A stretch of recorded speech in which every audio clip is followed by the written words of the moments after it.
20h sur la télévision Futur Média. Bonsoir à toutes et à tous. Bienvenue à cette principale édition. Les titres dans un instant. Son audition reportée, Ousmane Sonko en remet une couche et fait face à la presse. L'inspecteur des impôts accusé de délation récuse le conseil de discipline censé statuer sur son cas. Les détails dans quelques instants. Ça grogne au hangar des pèlerins. Ce mercredi matin, les préposés au premier vol prévu ce soir, dans moins d'une heure d'ailleurs, étaient toujours en attente de leurs documents de voyage. Craignant de revivre la désillusion de l'édition dernière, ils ont pesté contre la délégation au pèlerinage. Pénurie d'eau à Dakar, timide de retour à la normale constatée. C'est le cas à Khariala. En revanche, à Darussalam, les populations continuent de subir le calvaire. À Sibikotam, par contre, pas d'électricité. La faute aux habitants que la Sénélec a choisi de délester pour mettre fin aux branchements frauduleux auxquels ils ont recours. Bilan de la prestation de nos athlètes à Rio. Moustapha Gueye, coach des Lions, reconnaît les limites de l'équipe nationale. Il avoue toutefois que l'objectif de l'équipe était de préparer l'Afro-Basket 2017.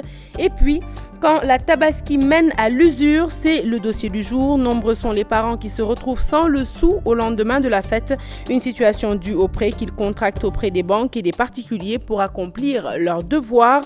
Qu'en pensent les experts? Élément de réponse, ce sera en fin d'édition. Enfin, l'invité du 20h, il s'agit de Moussa Thior, chargé de communication au niveau du CORED. Il est interrogé par Papis Diaw, une interview que vous pourrez suivre comme d'habitude à la fin de cette édition. Voilà pour les titres, le développement, c'est tout de suite.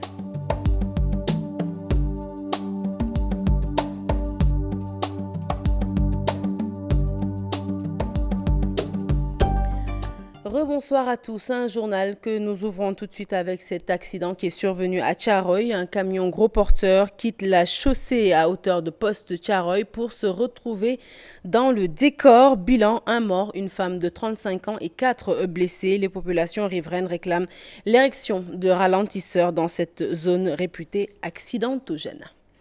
Son audition, prévue ce matin, avortée, Ousmane Sonko devra attendre encore pour connaître le sort qui lui sera réservé après sa présentation prochaine devant le Conseil de discipline. Aux alentours du ministère ce mercredi, une forte présence des forces de l'ordre pour justement interdire tout rassemblement des partisans du leader de la PASTEF. Un retour sur les faits avec Aminata Mbarisso. Le ministère de la fonction publique encerclé par des forces de l'ordre. L'audition de Ousmane Sonko devant le conseil de discipline se tient ici. Les journalistes et partisans déclarés persona non grata. S'il vous plaît, Sonko. Vraiment, Des heures dans les locaux du ministère de la fonction publique, l'inspecteur des impôts et domaines n'a finalement pas été entendu. Ousmane Sonko et ses avocats repartent comme ils étaient venus. Eu égard au fait qu'on l'a empêché de venir avec ses avocats constitués et choisis par lui-même, tous les avocats qui y étaient et Sonko ont décidé effectivement de partir et de laisser le conseil éventuellement se poursuivre s'ils veulent et que ceux-là qui sont là-bas puissent prendre leurs responsabilités. Je rappelle également que cette situation a fait l'objet d'un constat par le ministère de l'Huissier de justice. Ses collègues de l'opposition lui ont montré leur soutien. Par-delà la personne de Ousmane Sonko, nous sommes venus soutenir la transparence dans la gestion des biens de ce pays. Des accolades, quelques poignées de main, à chacun sa façon de l'encourager. Félicitations. merci. Et puis sachez qu'Ousmane Sonko continue de dénoncer un complot politique contre sa personne. En conférence de presse cet après-midi, il a relevé ce qu'il considère comme une nullité de la procédure visant à le destituer de la fonction publique. Il récuse la composition du conseil de discipline qui serait, selon lui, non conforme au règlement de l'UEMOA et nous n'excluons pas d'y revenir dans nos prochaines éditions. Pénurie d'eau, je vous l'annonçais en titre, désolation et inquiétude, non, direction plutôt le hangar des pèlerins assis à l'aéroport. Désolation et inquiétude pouvaient se lire ce matin au hangar. Les préposés au premier vol prévu ce mercredi à 22h dans plus d'une heure n'avaient pas encore reçu ce matin leur passeport et leur kit de voyage. Ils étaient en attente d'explications de la part de la délégation générale au pèlerinage. Aïssatou Paye les a rencontrés. Reportage. El Hadj Mamadou Mbaye doit voyager par le premier vol pour la Mecque. Le pèlerin parrain n'a pas encore reçu son passeport. Beaucoup d'inquiétudes. Il alerte. On nous avait dit qu'on nous appellerait par téléphone pour nous remettre nos passeports, les sacs et les badges. Jusqu'à présent, on n'a rien vu. On n'a même pas quelqu'un à qui s'adresser de fiable pour nous dire quand est-ce que nous allons recevoir les sacs, les passeports, etc. Je me pose la question de savoir est-ce qu'on a tiré les leçons de l'année passée. Madame Khan va accomplir pour la 3e fois le 5e pilier de l'islam. Pareille situation, la dame ne l'a jamais vécue. Ils m'ont demandé de passer pour récupérer les documents et les kits, mais rien, absolument rien. C'est la 3e fois que je pars, mais auparavant, je recevais mes papiers au moins une semaine avant. C'est pour cela que je suis inquiète. Je viens pour savoir ce qui se passe. Rien n'est sûr avec eux. Faut qu'on m'éclaire. Elhaj Babou Samb, quant à lui, vient accompagner une tante. Il attend toujours un quelconque membre de la commission pour des éclairages. Là, ils m'ont demandé de passer donc, aujourd'hui au 6 à partir de entre 17h et 18h. Mais on ne sait jamais, l'erreur, elle est humaine, elle est aussi technique. Mais s'il y a une erreur, quelqu'un qui doit voyager à 22h, mais comment va-t-on justifier l'erreur? C'est pourquoi je suis inquiet. Ce matin, je me suis présenté pour voir comment remédier à cela. Après quelques heures d'attente, ce monsieur, membre de la commission, rassemble quelques pèlerins pour les rassurer. Mais lorsque nous l'avons interpellé, nous nous sommes heurtés à un refus catégorique. Pénurie d'eau à Dakar, le mal persiste dans certains quartiers de la capitale. C'est le cas à Khariala, par exemple. Sur place, trouver de l'eau relève toujours d'un véritable parcours du combattant. En revanche, à Dieuppeul 4, l'eau coule à nouveau. Fatima Taba pour le constat. Des seaux et bassines vides, des robinets à sec, c'est le décor dans presque toutes les maisons de Darussalam 1 à Khariala. Dans cette localité, le calvaire persiste. Depuis 3 jours, nous n'avons pas d'eau. Hier nuit, nous avons pu avoir quelques litres. Mais depuis ce matin, rien, c'est très difficile. 4 heures, 3 heures. Vous savez, le problème d'eau est une réalité ici à Darussalam. Même sans la pénurie, nous sommes confrontés à ce problème. L'eau vient la nuit, puis le matin, rien du tout. 1 heure, minuit, 11 heures, Autre localité, Dieuppeul 4. Ici, la situation revient à la normale. Ça commence à venir un peu, mais on ne sait pas d'ici la journée ou bien fin de midi comment ça va se passer. Oui, on a rempli les bassins, tout ça là. Cette pénurie d'eau coïncide avec une période de canicule. Les populations ne savent plus où donner de la tête. Il fait très chaud ces jours-ci. À cela s'ajoute le manque d'eau. C'est l'enfer.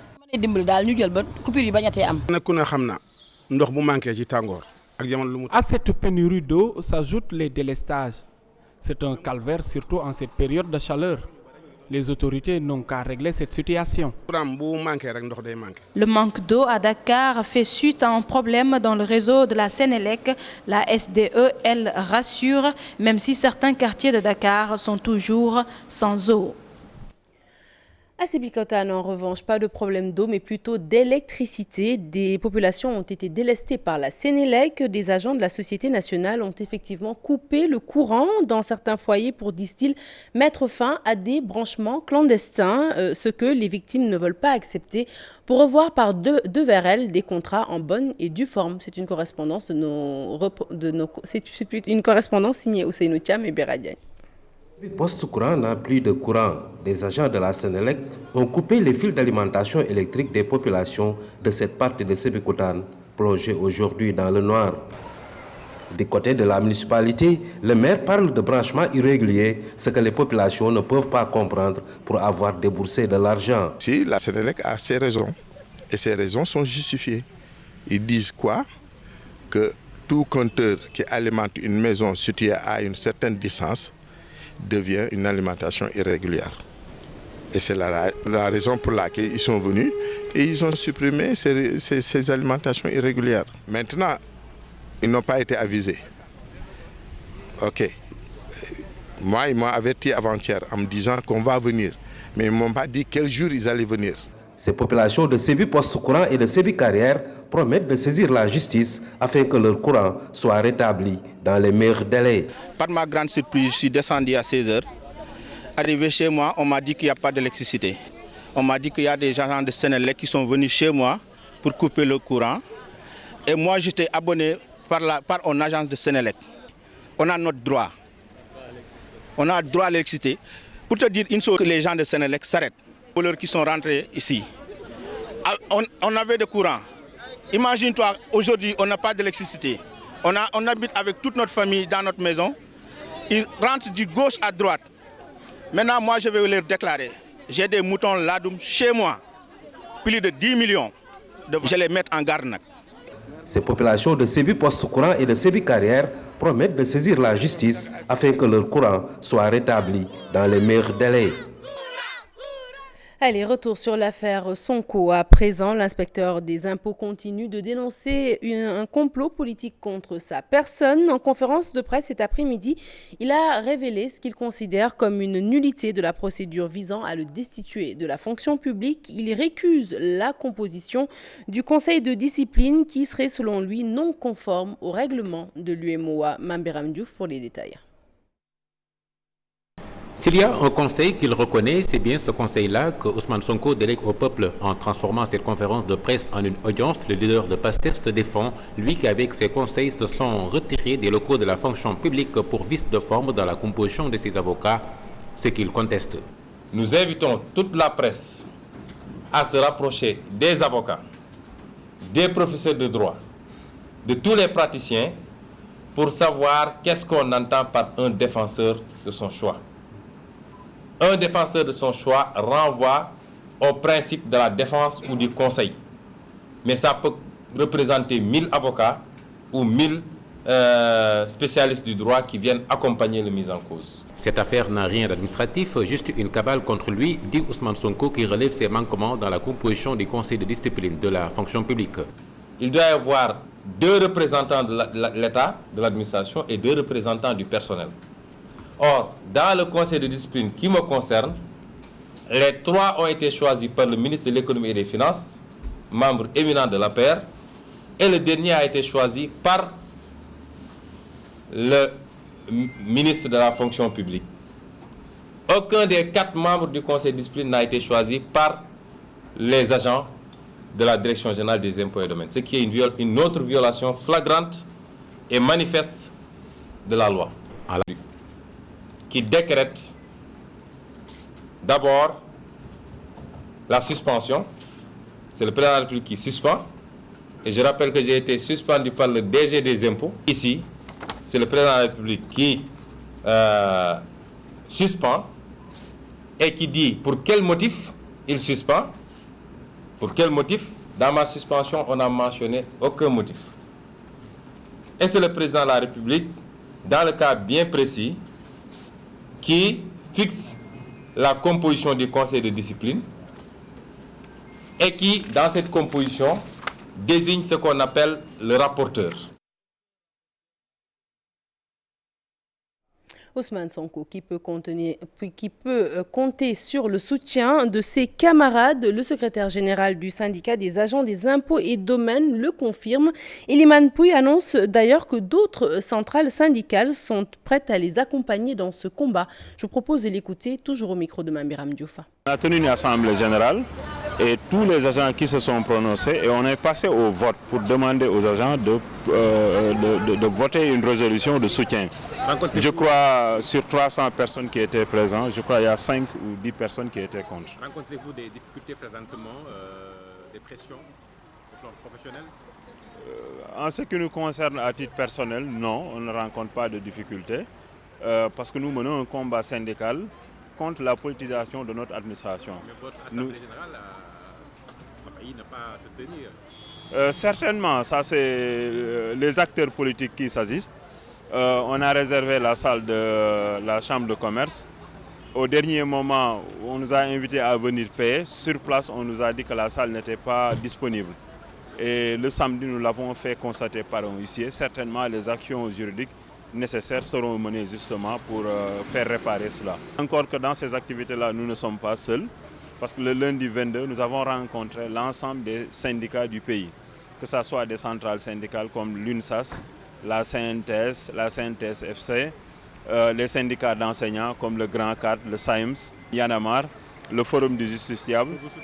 Direction l'UCAD à présent. Annoncé pour le 31 août prochain, la fermeture du campus social de l'université fait des inquiets au sein du Temple du Savoir. Entre leurs examens prévus à la fin du mois, la restauration, l'hébergement qui risquent de leur faire défaut, les étudiants ont tout simplement égrené le chapelet des lamentations. Écoutons-les dans ce reportage signé Maïmouna Ndiaye, Cheikh Hassan Afal et Tierno Laurent Mendy. Université Cheikh Anta Diop de Dakar, un campus social qui se vide de ses occupants, des apprenants contraints de quitter cet espace au plus tard le 31 août 2016, la galère s'installe. Si le campus ferme ses portes, les restos aussi vont fermer parce qu'à la fermeture, c'est le campus social qui ferme. Le campus pédagogique fonctionne à mi-temps, mais le campus social ferme carrément ses portes. Le transport, c'est aussi la chaleur, c'est... Moi, je préfère qu'on ne ferme pas le campus jusqu'au 4, entre le 4 et le 5. Cette étudiante en Master 2 à la faculté des lettres s'inquiète pour ses recherches. Nous sommes à notre deuxième semestre, ce qui signifie qu'on doit écrire et soutenir avant la fin de cette année-ci. Et si nous rentrons chez nous, je pense que ce serait très difficile parce que nos études, nos recherches sont en collaboration avec la BU.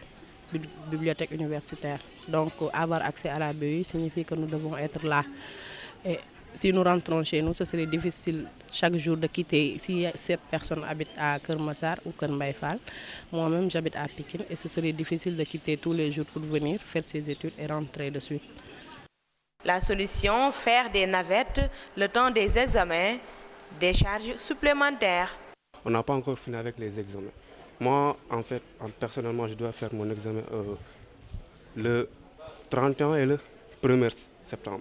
Le 31 août, le 1er septembre. Et on me propose de fermer le campus le 31 septembre. Ça ne m'arrange pas. Et là, je dois rentrer à Guédiawaye pour revenir encore faire l'examen. Et ça va beaucoup me perturber sur le plan moral parce que je serai déconcentré. Ces étudiants formulent la même doléance, la prolongation de la date de fermeture du campus social, une requête qui attend toujours. Bientôt, la mise en place d'un projet d'aménagement pour la commune de Fass-Gueule-Tapée-Colobane. Une enveloppe de 20 milliards de francs CFA a été dégagée pour la réhabilitation de certains sites tels que le monument de l'indépendance 6 à Colobane ou encore la place Banteigné de Fass. Une annonce du conseil municipal qui s'est exprimée dans ce reportage signé Chertidiane Dion. Voilà les 12 projets que l'équipe municipale de Fass-Gueule-Tapée-Colobane veut réaliser dans sa commune au premier semestre de l'année 2017. Et l'édile et ses conseillers décident d'améliorer le cadre de vie des administrés. Pour le monument de l'indépendance, ça tourne aux alentours de 700 millions. Pour les autres, chaque projet a son coût. Le marché de Fass tourne autour de 900 millions. Chaque projet a son coût. Mais ce qu'il faut retenir dans ça, c'est que la mairie n'a pas sorti d'argent. C'est ça l'avantage. On ne sort pas d'argent, on va en gagner. On ne sort pas d'argent, on a un patrimoine qui nous appartient. On ne sort pas d'argent, on fait travailler nos enfants dans la commune. On ne sort pas d'argent, on rend notre cadre agréable. Alors, qui peut faire mieux? Aujourd'hui, les pneus usés et les déchets plastiques sont pour nous aujourd'hui une matière première. Donc cela veut dire qu'aujourd'hui, dans ce cadre, avec ce concept, on s'inscrit dans l'économie circulaire avec plusieurs avantages. D'abord, l'avantage environnemental, c'est-à-dire vous enlevez tous les pneus et les déchets plastiques qui se trouvent dans l'environnement, qui nous savons les dégâts qu'ils font. Du point de vue sanitaire, le fait d'éliminer le pneu, vous contribuez à l'éradication du paludisme. L'assainissement, un problème criard dans ce quartier populaire de Dakar, malgré la présence du canal 4, les autorités promettent des mesures structurelles pour régler définitivement le problème des eaux stagnantes. Aujourd'hui, on est arrivé à faire réaliser cette opération par l'ONAS, par l'État du Sénégal. C'est extraordinaire. Fass est entouré de 2 canaux, vous le savez. Mais quand il pleut, c'est toujours inondé. Est-ce que vous pensez que ça, c'est logique? Nous avons 2 canaux qui nous encadrent. Boukhiné Sarmouta, Baylay est un petit quartier qui se trouve dans Colobane, qui existe depuis 1949 ou 1950. Tout ce qu'on a sorti, c'est un peu la cervelle, réfléchir, se mettre d'accord sur les stratégies. C'est tout ce qu'on a fait. Le démarrage des travaux est prévu en 2017 pour prendre fin en 2020. Le coût global des 10 projets est estimé à 20 milliards. À la une de l'actualité politique, Benno Siggil Sénégal qui réclame plus de sièges au Haut Conseil des collectivités territoriales. Avec cet investi, la coalition appelle le chef de l'État à coopter d'autres membres de sa formation. Elle l'a fait savoir ce mercredi en conférence de presse. Lissa Prera, Modou Diop y ont assisté compte rendu. 7 candidats investis pour l'élection du Haut Conseil des collectivités territoriales. Benno Siggil Sénégal estime le nombre insuffisant. Face à la presse, la coalition pense qu'au regard de son compagnonnage avec Macky Sall, elle mériterait davantage d'investis. Nous l'avons affirmé haut et fort, 7 investis, c'est peu. C'est peu, mais mis dans le contexte et la façon dont les choses sont produites, quand même, bon, c'est difficile, c'est absolument difficile. Mais le Benno Bokk Yakaar, quand même, le Benno Siggil Sénégal, j'allais dire, mérite en réalité plus que ça. Benno Siggil Sénégal veut que le président de la République coopte encore quelques membres de la coalition. Parmi les 70 autres, Marcel Ndiané Ndiaye et ses camarades ne veulent pas être oubliés et lancent un appel du pied aux principales concernées. Les 70 seront choisis ou cooptés, quel que soit le terme, par le président de la République. Alors donc, c'est une occasion aussi pour signaler que, ce faisant, alors le Benno Siggil Sénégal est en droit d'en attendre encore un renfort de la part du président de la République. Comme certainement toutes les composantes de la coalition, quand même, feront un appel du pied, pour employer justement l'expression que vous avez utilisée, alors en direction aussi du président de la République. Benno Siggil Sénégal se félicite de l'unité qui a prévalu dans Benno Bokk Yakaar en ce qui concerne cette élection, une unité aussi bien à Dakar que dans les régions. C'est d'abord une première victoire selon les conférenciers du jour. À 2 semaines de la Tabaski, la capitale sénégalaise vit déjà au rythme de cette grande fête musulmane. En témoignent les nombreux points de vente visibles un peu partout à Dakar. Et au niveau de ces points, vous l'avez sans doute remarqué, de petites activités se développent. Des activités qui vont du lavage de moutons au gardiennage, en passant par la préparation de l'aliment de bétail. Oumar Mamadou Bassoum et Pape Sangoné Mbaye ont justement visité un de ces points de vente situés sur les 2 voies menant au camp pénal. Reportage. Les points de vente de moutons changent le décor de la capitale sénégalaise en cette période d'avant Tabaski. Certains de ces points génèrent de petits boulots. C'est le cas ici, où ce jeune élève âgé de 16 ans fait office de laveur. Je profite des vacances pour faire ce boulot. Je gagne 200 francs par mouton lavé. Je peux rentrer avec 1000 francs ou même 1500. Je garde l'argent que je gagne pour payer mes fournitures à la rentrée. Cet homme assure la garde des moutons. Il veille toutes les nuits.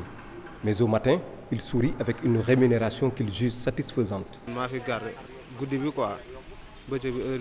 C'est moi qui passe la nuit ici. Chaque jour, je suis là de 22h à 6h du matin. Et côté rémunération, on me paye 5000 francs par jour. Je ne me plains pas, alhamdoulilah. Lui, c'est le gérant. Il emploie une dizaine de travailleurs temporaires. Et cela pèse sur sa bourse.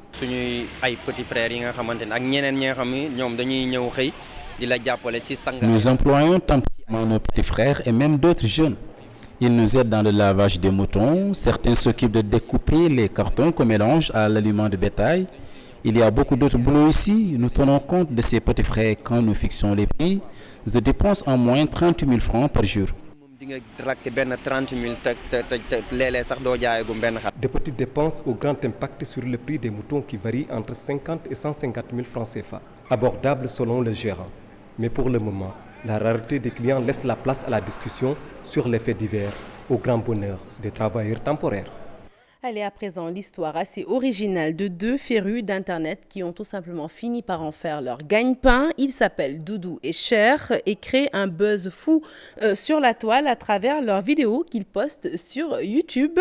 Découverte de ces jeunes très inspirés avec Birama Thior. Doudou et Marfouz ont destin croisé. Ces 2 étudiants consacrent l'essentiel de leur temps à l'Internet. De l'humour, de la dérision, disons tout simplement de l'art, la toile, leur seule vitrine d'expression. On n'a pas tous la chance d'aller dans les télés et de dire « je veux ça, je veux une émission ». Donc nous, c'est grâce à l'Internet qu'on a commencé à faire des vidéos sur Facebook et YouTube. Après, les gens, ils ont commencé à se tenir, à aimer, à dire « c'est bien ce que vous faites, c'est bien ». Et grâce à ça, on a dit que donc notre maison c'est Internet. Avec Internet, plus la croix et la bannière pour trouver du boulot. Tu prends ta caméra, tu fais la vidéo et tu postes ça sur YouTube. Tu vois, avec ça, je peux dire qu'avec ça, tout le monde peut devenir riche. En ce moment, tout ce que j'ai, ma caméra, mon ordi, tout ça, je l'ai eu grâce à Internet. YouTube, il y a du boulot sur YouTube, il y a du boulot. De l'avis de Mahfouz, cet outil peut être considéré comme une école. Parfois, tu peux partir à l'école, le prof t'explique une leçon, tu comprends rien. Tu viens chez toi, tu dis à ton grand frère, explique-moi, il n'a pas le temps, maman, papa, pareil. Donc, si tu vas sur Google, tu tapes comment on calcule la racine carrée de patati patata. L'autre utilité de l'Internet, la vocation du cinéma. YouTube a permis à ramener tout le monde au début du cinéma parce que à cette époque, tout le monde faisait des vidéos et les postait. Maintenant, c'est la même chose avec YouTube. Tu prends ta caméra, tu fais ta vidéo et tu postes ça. Le bonheur ne vient pas seul, dit l'adage, ils mettent en garde. Bon, les enfants, oui, moi je leur dis de ne pas trop passer leur temps sur Internet parce que à force de passer trop de temps, tu as le virus de l'Internet. On peut être dans une chambre avec plusieurs personnes, mais chacun avec son téléphone. Tu vois, ça, c'est la faute à Internet. Parfois, les gens peuvent rester 24 heures sur 24 devant leur ordi ou leur téléphone. Et ça, c'est pas bon. Des milliers et des milliers de vues sur l'Internet, mais leurs yeux ne quittent pas pour autant l'objectif, briller. Alors, tout de suite, le secteur du transport, on en parle avec ces perturbations. Dans le secteur du transport, le collectif des transporteurs et conducteurs du Sénégal menace de remettre leur mouvement les 29, 30 et 31 août 2016, situation dénoncée dans un communiqué par le ministère chargé des Transports qui déplore les menaces de grève intempestives qui, en réalité, n'ont aucun impact sur sa détermination à combattre la fraude, à faire respecter les lois et règlements et à moderniser le secteur. Toutefois, le ministère des Transports réaffirme sa disponibilité à poursuivre les négociations dans le cadre des commissions mises en place qu'il invite les syndicats des transporteurs à rejoindre. C'est parti pour le sport.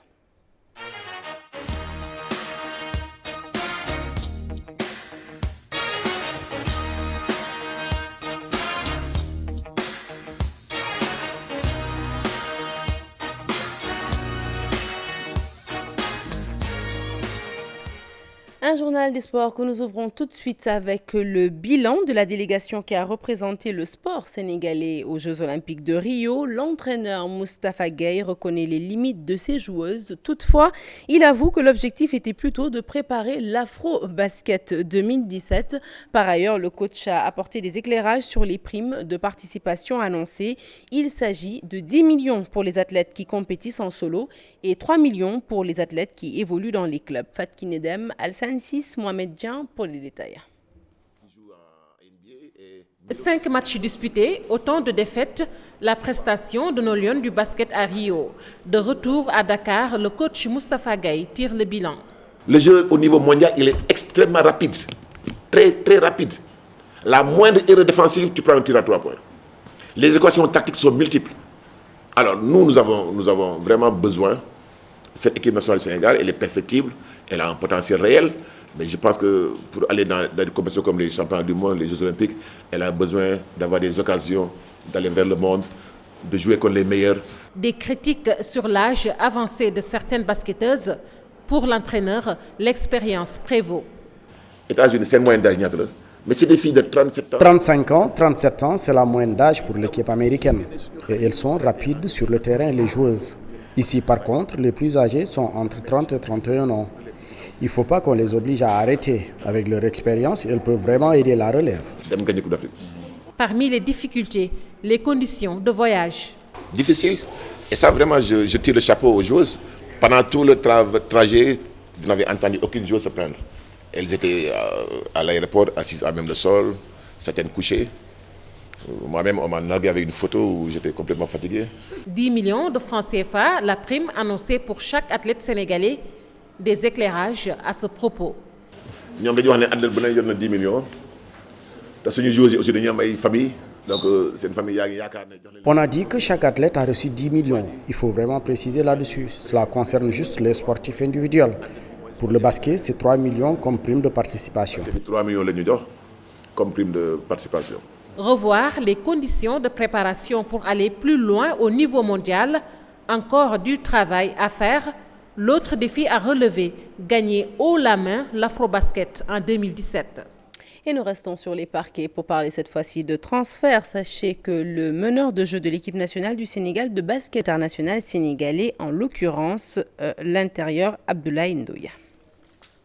Henri Cévé, on parle foot à présent, vous l'avez sans doute deviné, Henri Cévé fait son retour en France en Ligue 1.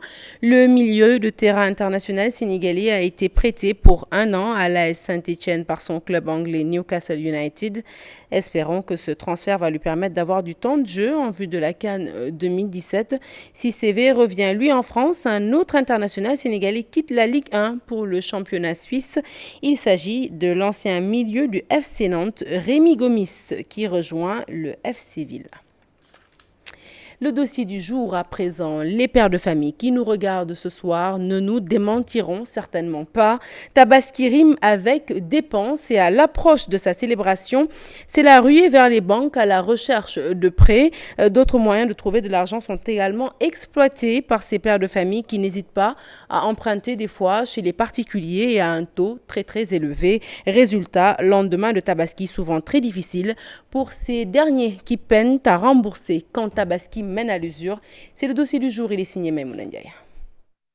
Moussa Kamara est à la retraite depuis 14 ans. Les prêts bancaires accordés à l'approche de la Tabaski, le père de famille connaît bien.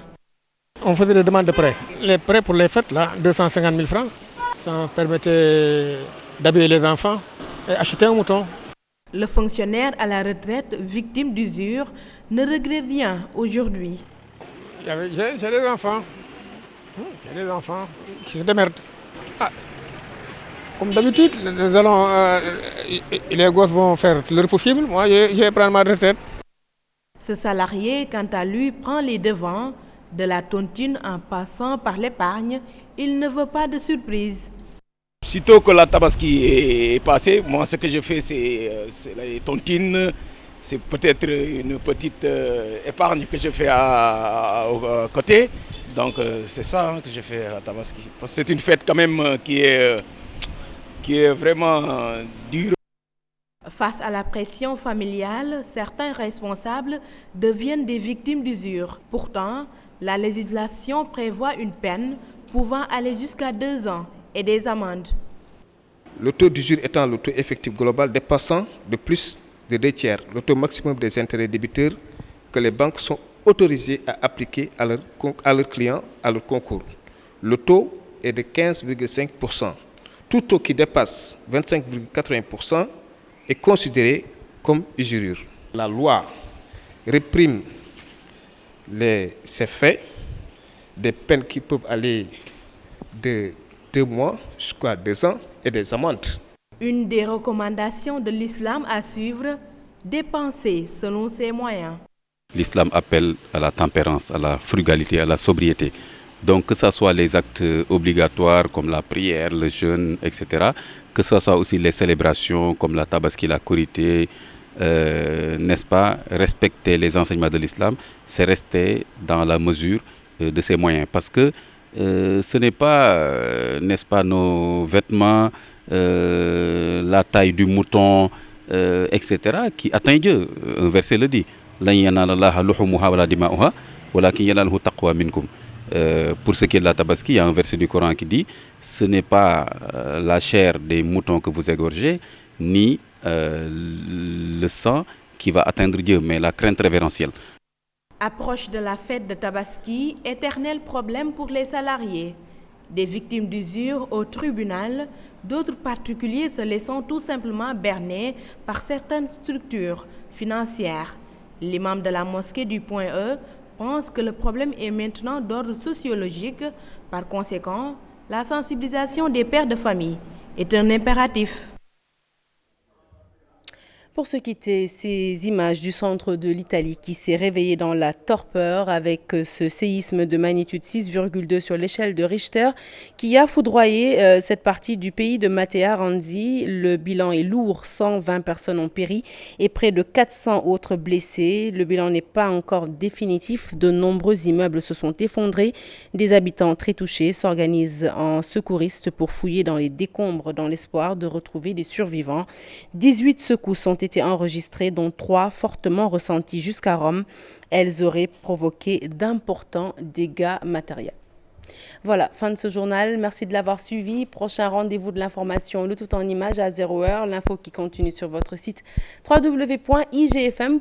Et tout de suite, je retrouve comme d'habitude Chérif. Bonsoir Chérif. Bonsoir. Bonsoir. Si je dis Perdium, tu pars ou tu restes? Ça dépend. Pourquoi? Presse. Ah, je pars. Ah ouais? Je pars parce que je considère qu'il est temps que les entreprises de presse fassent un effort pour mettre vraiment les journalistes dans les conditions d'exercer leur travail en toute objectivité. En tout cas, le collègue prend la parole tout juste après.